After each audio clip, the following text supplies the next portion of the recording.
Hello everyone, it's Shane Kanto, your Wasteland reviewer, and I'm here to review The Most Beautiful Boy in the World. And this new documentary is from directors Kristina, Lindstrom and Petri, and focuses on the life of Björn Andresen, who is proclaimed as the most beautiful boy in the world after starring in Death in Venice in 1971 from director Lucino Visconti, and how this affected all of Bjorn's life after this.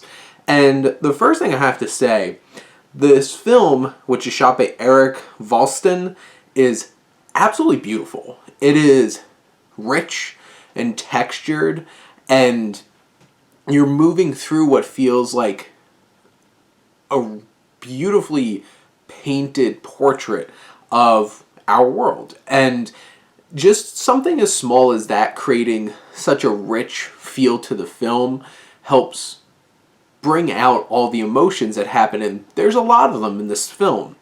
You have composers Philippe Lehmann and Anna van Hosfoff, who the music in this, which is very interesting because right off the bat it's this deep, rich, emotive score that feels very ominous from the start, and you're like, this is interesting, and it really sets the tone that this is a tragic story of a man whose life was adversely affected by this label that he had put on him at 15 years old.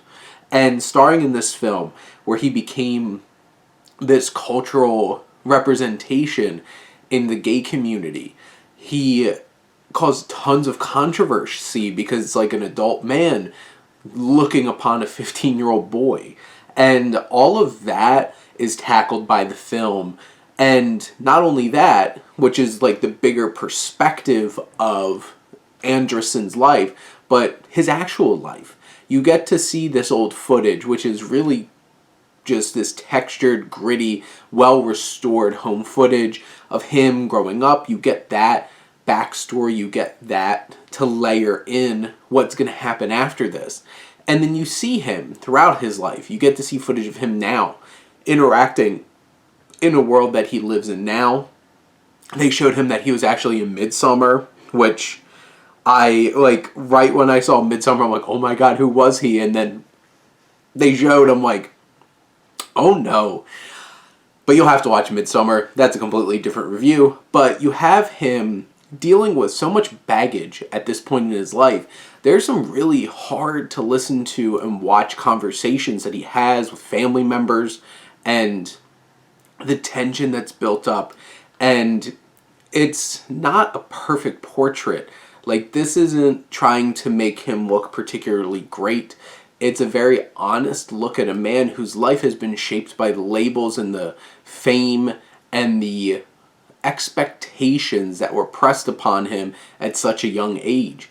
And this is an engrossing, beautifully shot, and intimate film that really takes you deep inside the thoughts and feelings and life of this man.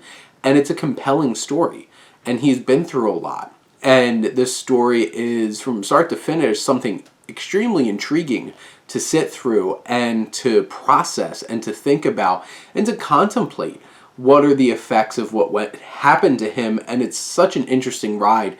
I highly recommend you give this one a chance if you get an opportunity to check out this film, because it's such a compelling story and it's a beautifully shot film, a very moving experience, a combination of what this film doesn't pull punches on in terms of presenting some of these darker emotional things, along with the technical prowess of the film that helps bring that out in terms of how it looks and the music and how this all makes you feel.